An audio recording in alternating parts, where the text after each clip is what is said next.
जय श्री राम दोस्तों। आज मैं आपके लिए कहानी लेकर आई हूँ जिसका नाम है दिव्य शक्ति। पंडित रामकृष्ण परमहंस बेहद बीमार थे। चारपाई से उठने की शक्ति भी उनमें नहीं बची थी। उनके निकट संबंधी और भक्तगण उनकी इस दशा पर बेहद चिंतित थे। सभी को उनके अंत समय का आभास हो चला था। उनके दर्शन करने वालों की कतार हमेशा उनकी कुटिया में लगी रहती थी। रामकृष्ण स्वामी के आंगन में एक खजूर का पेड़ लगा था। उस वृक्ष का रस अपनी मिठास के लिए दूर दूर तक मशहूर था। एक बार रामकृष्ण परमहंस से मिले उनके बहुत से भक्तों के बच्चे भी आए थे। रस से भरे वृक्ष को देख नन्हे बच्चे अपना लोभ संभाल न सके, परंतु उस खजूर के वृक्ष के तने में एक भयानक नाग का बिल था। बच्चों को इसकी जानकारी नहीं थी।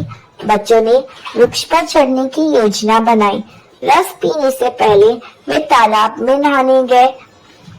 इतने में किसी तरह परमहंस के कानों तक यह बात पहुंच गई। वे जानते थे कि मना करने पर भी बच्चे नहीं मानेंगे। ढेर सारे नन्हे बच्चों की जान खतरे में देख रामकृष्ण परमहंस कांप उठे। किसी तरह उठकर वे नाग के बिल के सामने पहुंचे और नाग देवता को पुकारकर बच्चों की रक्षा की प्रार्थना करने लगे। रामकृष्ण परमहंस की प्रार्थना सुनकर नाग देवता प्रकट हुए और रामकृष्ण के आगे सर झुकाकर वापस बिल में चले गए। रामकृष्ण वहीं बिल के सामने पहरेदार बनकर बैठ गए। बच्चे आए और रस पीकर संतुष्ट हुए। वृक्ष के पास बीमार परमहंस को बैठे देख जब बड़ों को सारी बातों का पता लगा तो वे अवाक रह गए। जो व्यक्ति अपनी भारी बीमारी के कारण पल भर के लिए भी उठने में असमर्थ था, वह आंगन में कैसे बैठे रहे? भक्तों ने पूछ ही लिया, स्वामी जी यह कैसे संभव हुआ? स्वामी रामकृष्ण परमहंस मुस्कुराते हुए बोले, जब किसी की प्राणों की रक्षा की जिम्मेदारी आ पड़ती है तो बीमारी शरीर में अपने आप शक्ति आ ही जाती है। अगर विश्वास ना हो तो खुद ऐसा करके देखो। परमहंस की बात पर सभी अभिभूत हो उठे। जय श्री कृष्ण, राधे राधे। संतोष की नेक दिली एक गांव था। गांव में खिलौने बेचने वाला रहता था। उसका नाम था संतोष। अपने नाम के अनुरूप वो संतोषी भी था। दिन भर कड़ी मेहनत के बाद उसे जो भी मिल जाता उसी में उसको संतोष था। एक दिन वो पास के गांव में खिलौने बेचने गया। उसके चारों ओर बच्चों की भीड़ लगी थी। बच्चे खिलौने खरीद रहे थे। अचानक संतोष की नजर भीड़ से अलग खड़े एक बच्चे की ओर गई। उसकी आयु लगभग 5-6 वर्ष की थी। वो बच्चा लगातार एक ही गुब्बारे की ओर देख रहा था। तब संतोष ने उसके पास जाकर पूछा, बेटा तुम्हारा क्या नाम है? क्या तुम्हें गुब्बारा चाहिए? इस पर उस बच्चे ने कहा, मेरा नाम आलोक है। मैं हरा वाला गुब्बारा लूंगा, लेकिन मेरे पास पैसे नहीं है। बच्चे ने तुतलाती आवाज में कहा। इस पर संतोष कहता है, कोई बात नहीं, जब तुम बड़े हो जाना तब मुझे पैसे दे देना। संतोष ने हरा गुब्बारा उसके हाथ में पकड़ाते हुए कहा। बच्चा गुब्बारा पाकर बहुत खुश था। संतोष भी खिलौना बेचने में लग गया। अचानक उसके कानों में किसी औरत की आवाज पड़ी। कितनी बार मना किया है कि घर से बाहर मत निकला कर, लेकिन तेरी समझ में आता ही नहीं। अरे ये गुब्बारा तुझे किसने दिया? इस पर संतोष ने औरत का गुस्सा भांपते हुए उसे समझाकर कहा, बहन मैंने दिया यह गुब्बारा। बच्चा गुब्बारे की ओर देख रहा था। मुझसे रहा नहीं गया सो दे दिया। वैसे भी बच्चे तो भगवान का रूप होते हैं, सारी दुनिया के होते हैं। इस पर वो औरत बच्चे से गुब्बारा छीनकर संतोष को थमाते हुए कहती है, कैसे होते हैं सारी दुनिया के? यह मेरा बेटा है। एक गुब्बारा देने से ये तेरा थोड़ी ही हो जाएगा। अरुण तुम लोगों को इसी तरह रूप बदल बदल कर आते हो और बच्चे को उठाकर ले जाते हो। अब संतोष अपने गांव वापस आ गया। उस दिन उसने कुछ खाया पिया नहीं, उसे रात भर नींद नहीं आई। वह उसी बच्चे के बारे में सोचता रहा। कुछ दिनों बाद वह फिर उस गांव में पहुंचा। दिन भर खिलौना बेचने के बाद वह अपने गांव की ओर चल दिया। उसे गांव पहुंचने के लिए बीच में जंगल पार करना पड़ता था। अभी उसने जंगल में प्रवेश किया ही था कि उसके कानों में किसी बच्चे के रोने की आवाज पड़ी। वह आवाज की दिशा में तेजी से बढ़ा। पास जाने पर उसने बच्चे को देखा तो सहम सा गया। यह वही बच्चा था जिसे उसने गुब्बारा दिया था। बेटा, इतने घने जंगल में आने का साहस कैसे हुआ? अगर तुम्हारी माँ को इस बारे में पता चला तो वो तुम्हें बहुत पीटेगी। इस पर बच्चा चुपचाप था। भय की वजह से उसके मुंह से एक शब्द भी नहीं निकला। संतोष ने बच्चे को गोद में उठाया और वापस उसके गांव की ओर चल दिया। वो बच्चे को लेकर उसके घर पहुंचा। घर पर भीड़ लगी थी। बच्चे को देखकर सभी के मुरझाए चेहरों पर खुशी की लहर दौड़ गई। बच्चे की माँ ने उसे सीने से लगा लिया। सभी संतोष का धन्यवाद दे रहे थे। बच्चे की माँ बड़ी शर्मिंदा थी। उसने माफी भी मांगी और कहा, भैया मुझे माफ कर दो। उस दिन मैं तुम्हें बहुत बुरा भला कह गई। आज तुम ना होती तो। इस पर संतोष कहता है, बहन यह तो मेरा फर्ज था। और बच्चे किसी एक के नहीं बल्कि सारी दुनिया के होते हैं। दोस्तों, इस कहानी से हमें यह सीख मिलती है कि सच्ची दया और मानवता का कोई भी कार्य, चाहे वो कितना भी छोटा क्यों ना हो, समाज में बड़ा सकारात्मक बदलाव ला सकता है। बच्चों की मदद करना और उन्हें प्यार देना सबका फर्ज है। जय श्री कृष्णा। राधे राधे।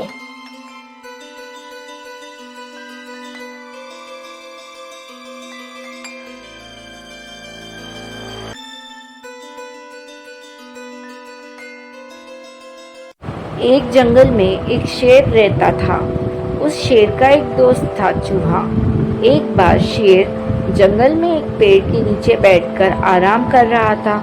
तभी उसके पैर में उस चूहे ने काट दिया। शेर को बहुत गुस्सा आया। शेर ने कहा, तेरी मौत आई है क्या, जो आज जंगल के राजा के पैरों में काट रहा है? चूहा कहता है, दम है तो मुझे पकड़ के दिखा। शेर चूहे के पीछे दौड़ लेता है। दौड़ते दौड़ते बहुत दूर जाने पर चूहा कहता है, रुको शेर भाई। तब शेर कहता है, क्यों, क्या हुआ? निकल गई सब हेकड़ी? मरना ही था तो मुझे इतना क्यों दौड़ाया? अगर मैं तुम्हें नहीं काटता तो तुम मेरे पीछे नहीं आते, और अगर तुम मेरे पीछे नहीं आते तो तुम यहाँ नहीं सर्कस में करतब दिखा रहे होते। इस पर शेर कहता है, वो कैसे? चूहा कहता है, वो देखो, सर्कस वालों ने जाल बिछाया था। शेर ने कुछ दूर वापस आकर देखा तो सचमुच सर्कस वाले जाल बिछाकर बैठे थे। यह देखकर शेर कहता है, चूहे भाई, तुमने अपनी जान जोखिम में डालकर मेरी जान बचाई है। आज से तुम मेरे दोस्त हो। इस पर चूहा कहता है, ठीक है, लेकिन मेरी एक शर्त है। ये बात तुम किसी को नहीं बताओगे, नहीं तो जंगल के सारे जानवर तुम्हारी हंसी उड़ाएंगे। इस पर शेर कहता है, ठीक है, लेकिन तुम जब भी किसी मुसीबत में हो तो मुझे बुला देना। चूहा कहता है, ठीक है, अब मैं चलता हूँ। इधर शेर उन शिकारियों पर हमला कर देता है। पीछे से हुए हमले से डरकर वे भाग जाते हैं। शेर और चूहे की दोस्ती अब पक्की हो गई। ऐसे कई दिन बीत गए। एक दिन चूहा अपने बिल में आराम कर रहा था। तभी शेर ने उसे आवाज़ दी। शेर की आवाज़ सुनकर चूहा बाहर आया और शेर उससे कहता है, चलो भाई, आज जंगल में घूमने चलते हैं। चूहा कहता है, चलो। दोनों घूमने चल देते हैं। रास्ते में चूहे को एक बिल्ली नजर आती है। चूहा डर के मारे शेर के पैरों के नीचे से चलने लगता है। बिल्ली भी शेर के पीछे चलने लगती है। ये देखकर बिल्ली सोचती है कि शेर इसे देखेगा तो अपने पंजों से इसे दबाकर मार देगा, फिर मैं इसे खा लूंगी। बिल्ली को शेर के पीछे जाता देख एक कुत्ता पीछे पीछे चल देता है। बिल्ली चूहे को खाएगी, मैं बिल्ली को खा जाऊंगा। यह सोचकर कुत्ता भी उसके पीछे चल देता है। कुछ और आगे जाने पर एक सियार तीनों को देखता है तो वो भी यह सोचता है कि चलो शेर के जाने के बाद मैं इन तीनों को खा जाऊंगा। उनके कुछ दूर आगे जाने पर मगरमच्छ पीछे पीछे आने लगता है। ये सोचता है अगर सियार सबको खा जाएगा तो मैं इसकी टांग पकड़कर पानी में ले जाकर आराम से इसे खा जाऊंगा। इसी तरह इनको चलता देख हाथी सोचता है लगता है शेर के डर से सब उसके पीछे चल रहे हैं, मुझे भी चलना चाहिए, शायद कहीं सभा होने जा रही है। इस तरह हाथी भी पीछे चल देता है। उनके पीछे इसी तरह पूरे जंगल के जानवर चलने लगते हैं। आगे चलते चलते नदी आ जाती है। शेर और चूहा वहां बैठकर विश्राम करने की सोचते हैं नदी किनारे। जब शेर पलटकर देखता है तो पूरे जंगल के जानवर उनका पीछा कर रहे थे। यह देखकर वो कहता है, अरे तुम सब हमारे पीछे क्यों आ रहे हो? सभी जानवर अपना अपना कारण बता देते हैं। शेर और चूहा दोनों हंसने लगते हैं। शेर कहता है, एक चूहे को खाने के लिए इतने बड़े जानवर लाइन लगाकर बैठे हैं। ये चूहा तो मेरा दोस्त है, खबरदार किसी ने इसकी तरफ आंख उठाकर देखा तो। इस पर चूहा कहता है, शेर भाई रहने दीजिए, मैं तो अपने बिल में ही अच्छा था। तब शेर कहता है, नहीं, आज से तुम कहीं भी घूमो, अगर इस चूहे को कुछ भी हुआ तो मैं इस जंगल के सभी जानवरों को खा जाऊंगा। सभी जानवर उसकी बात सुनकर डर जाते हैं। हाथी कहता है, लेकिन महाराज, हम में से आधे जानवर तो शाकाहारी है।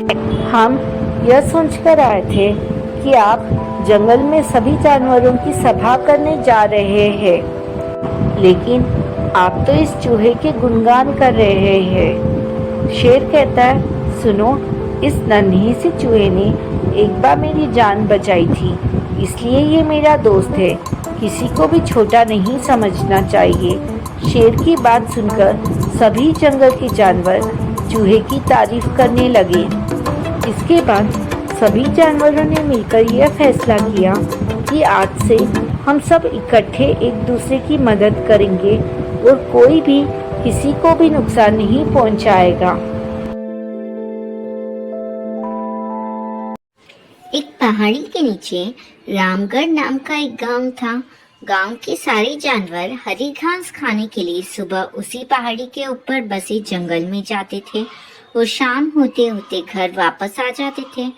हर दिन की तरह लक्ष्मी नाम की एक गाय अन्य गायों के साथ उसी पहाड़ी के जंगल में घास खाने के लिए गई थी। वह हरी घास खाने में इतनी ज्यादा प्रसन्न थी कि वह कब एक शेर की गुफा के पास पहुंच गई उसे पता भी नहीं चला। शेर अपनी गुफा में सो रहा था और वो पिछले 2 दिनों से भूखा भी था। जैसे ही लक्ष्मी शेर की गुफा के पास पहुंची, गाय की खुशबू से शेर की नींद खुल गई। वह शेर धीरे धीरे गुफा से बाहर आया और गुफा के बाहर गाय को देखकर खुश हो गया। शेर ने मन ही मन सोचा कि आज उसकी 2 दिनों की भूख मिट जाएगी। यह इस तंदुरुस्त गाय का ताजा मांस खाएगा और यह सोचकर उसने एक तेज दहाड़ लगाई। लक्ष्मी शेर की दहाड़ सुनकर डर जाती है। जब वो अपने आसपास देखती है तो वहां दूर दूर तक उसको कोई भी दूसरी गाय नहीं दिखाई देती है। जब वह हिम्मत करके पीछे मुड़ी तो उसे सामने शेर खड़ा हुआ दिखाई दिया।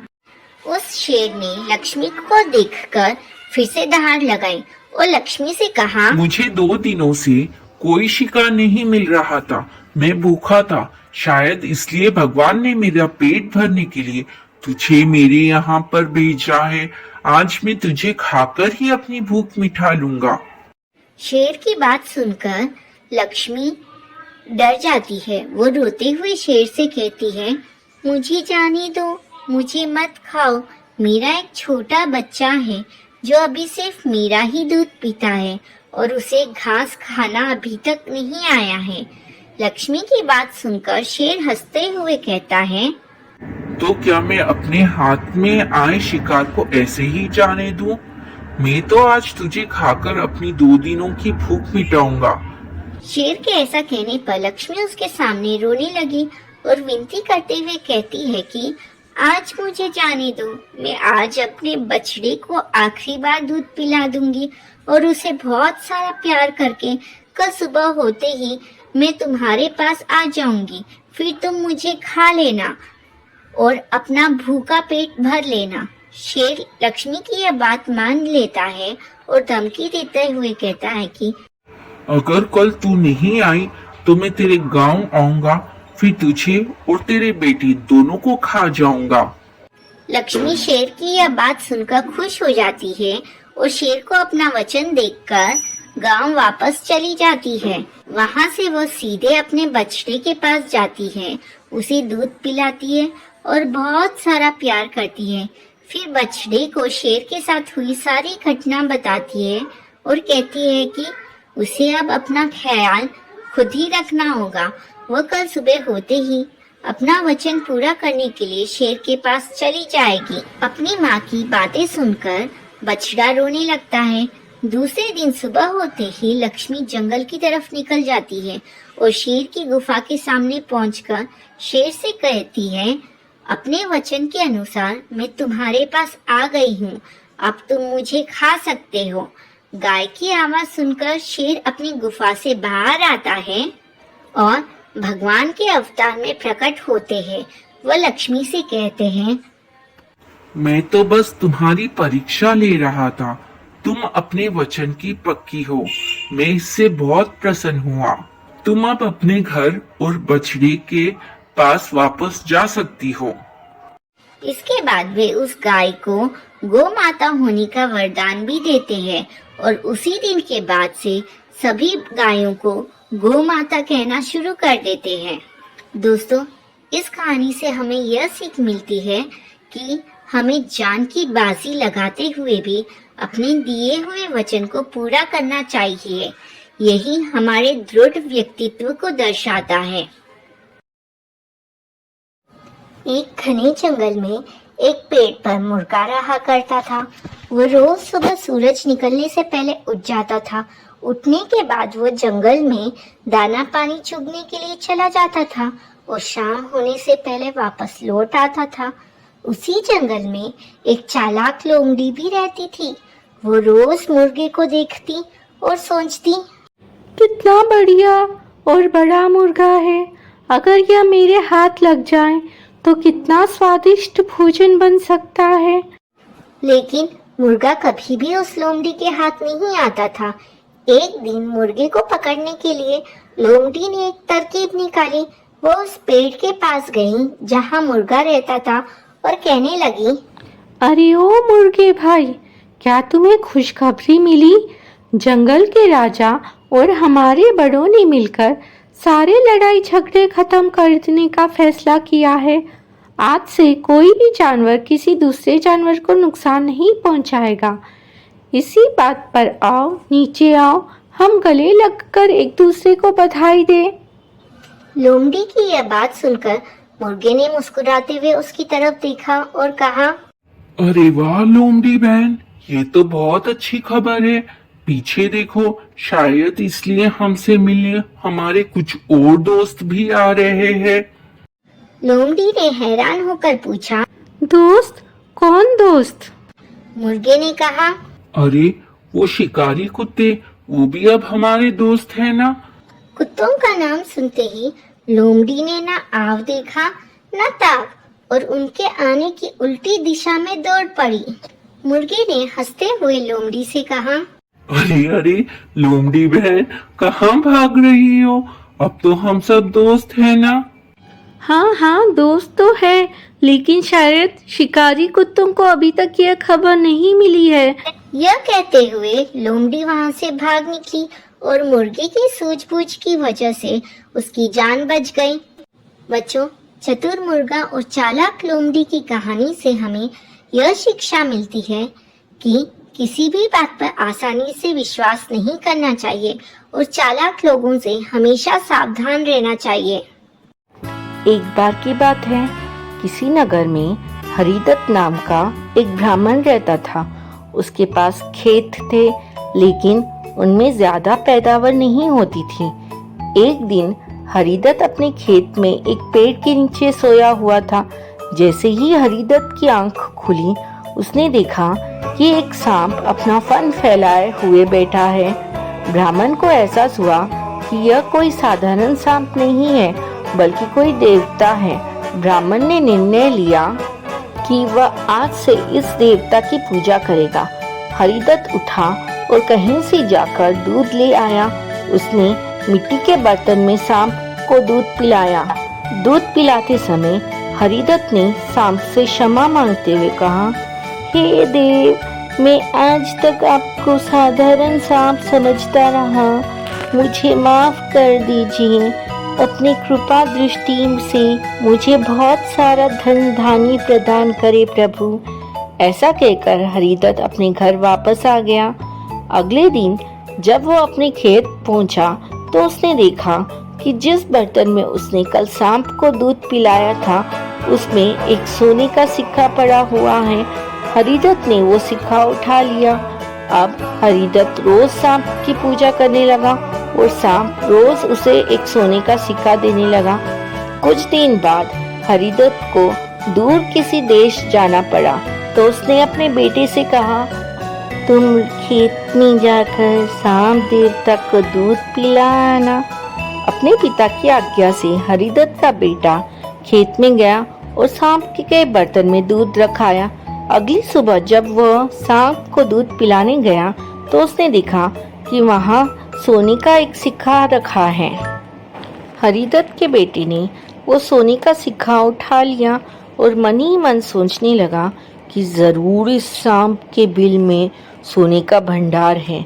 उसने सांप के बिल को खोदने का फैसला किया, लेकिन उसे सांप का डर था। हरिदत्त के बेटे ने योजना बनाई कि जैसे ही सांप दूध पीने आएगा तो वो उसके सिर पर लाठी से वार करेगा, जिससे सांप मर जाएगा।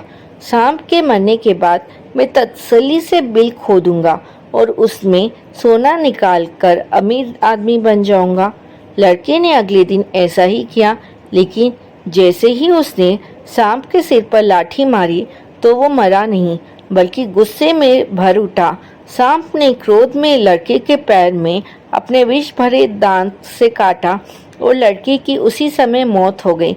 हरिदत्त जब वापस लौटा तो उसे ये जानकर बहुत दुख हुआ। बच्चों, इस कहानी से हमें यह सीख मिलती है कि लालच का फल हमेशा बुरा होता है। इसलिए कहते हैं कि कभी लालच नहीं करना चाहिए। हमारे पास जो भी है हमें उसी से संतोष करना चाहिए और हमेशा परिश्रम करते रहना चाहिए। बहुत समय पहले की बात है। सुरई शहर में 4 ब्राह्मण रहते थे। सभी के बीच अच्छी दोस्ती थी, लेकिन चारों मित्र निर्धन होने की वजह से दुखी रहते थे। गरीबी की वजह से सभी लोगों से अपमान सहने की वजह से चारों ब्राह्मण शहर में चले गए। सभी दोस्त आपस में बात करने लगे कि पैसे ना होने की वजह से उनके अपनों ने उन्हें छोड़ दिया और घर से निकाल दिया। इस बात पर चर्चा करते हुए उन सब ने दूसरे राज्य जाने की और वहां भी बात ना बनने पर विदेश जाने का फैसला लिया। यह निर्णय लेने के बाद सभी यात्रा पर निकल पड़े।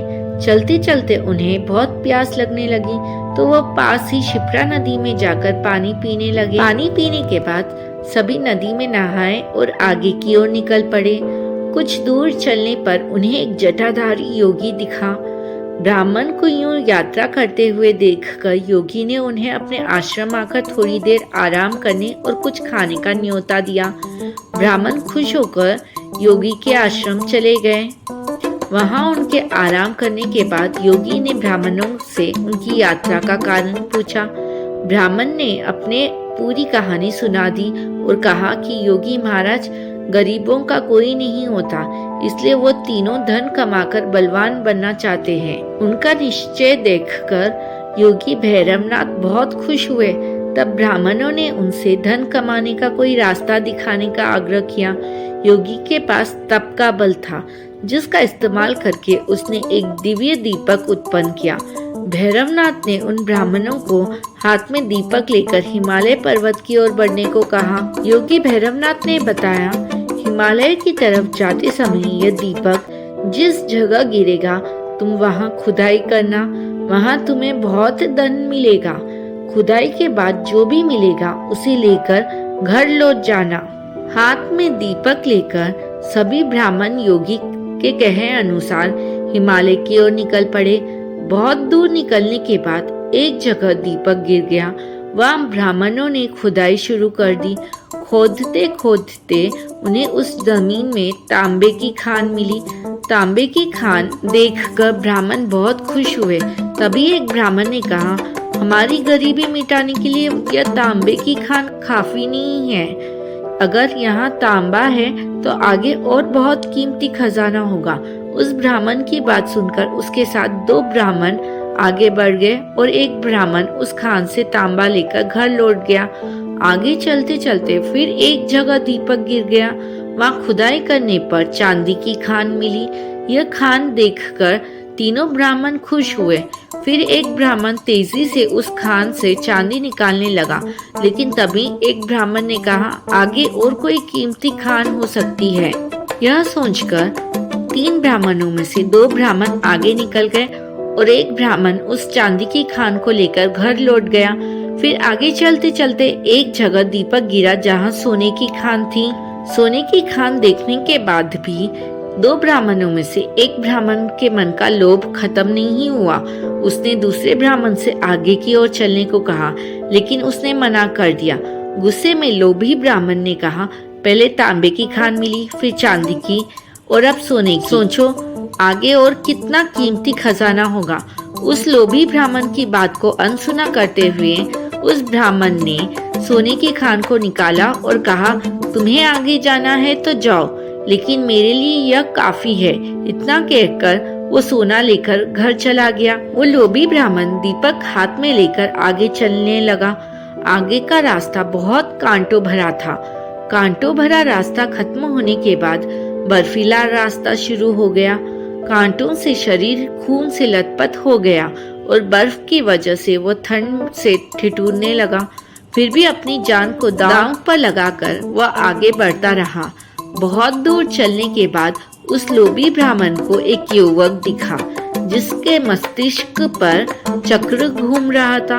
युवक के सिर पर चक्र को घूमता देख उस लोभी ब्राह्मण को बड़ी हैरानी हुई। लोभी ब्राह्मण काफी दूर तक चल चुका था, इसलिए उसे प्यास भी लग रही थी। उसने चक्र वाले व्यक्ति से पूछा, तुम्हारे सर पर यह चक्र कैसा है और क्यों घूम रहा है, और यहाँ पीने के लिए पानी कहाँ मिलेगा? इतना पूछते ही उस व्यक्ति के सिर से चक्र निकल गया और उस लोभी ब्राह्मण के मस्तिष्क पर चक्र लग गया। हैरानी और दर्द से तड़पते हुए ब्राह्मण ने उससे पूछा, ये चक्र मेरे सर पर क्यों लगा? अजनबी युवक ने बताया, सालों पहले मैं भी धन के लालच में यहाँ तक पहुँचा था। उस समय किसी और के मस्तिष्क पर यह चक्र घूम रहा था। तुम्हारी तरह मैंने भी उनसे सब सवाल किया तो मेरे सिर पर यह चक्र लग गया। तब उस ब्राह्मण ने पूछा कि अब मुझे कब इससे मुक्ति मिलेगी? इस पर युवक ने कहा, जब तुम्हारी तरह कोई धन के लालच में यहाँ तक पहुँचेगा और चक्र को लेकर सवाल करेगा, तब यह चक्र तुम्हारे सिर से निकलकर उसके मस्तिष्क पर लग जाएगा। फिर उस लोभी ब्राह्मण ने कहा, ऐसा होने में कितना समय लग सकता है? इस सवाल का जवाब देते हुए युवक ने कहा, मैं राजा राम के काल से यहाँ हूँ, लेकिन मुझे पता नहीं कि अभी कौन सा युग चल रहा है। तुम इसी से अंदाजा लगा सकते हो कि कितना समय लग सकता है। इतना बताकर वो युवक वहाँ से चला गया और ब्राह्मण मन ही मन बहुत दुखी हुआ और चक्र के घूमने से हो रहे दर्द से उसके आंसू निकलने लगे। दोस्तों, इस कहानी से हमें यह सीख मिलती है, लालच हमेशा व्यक्ति को कष्ट और मुश्किल में डाल देता है, इसलिए हमें जितना मिलता है उसी में संतोष करना चाहिए और हर अवस्था में रहते हुए खुशी खुशी जीवन जीना चाहिए।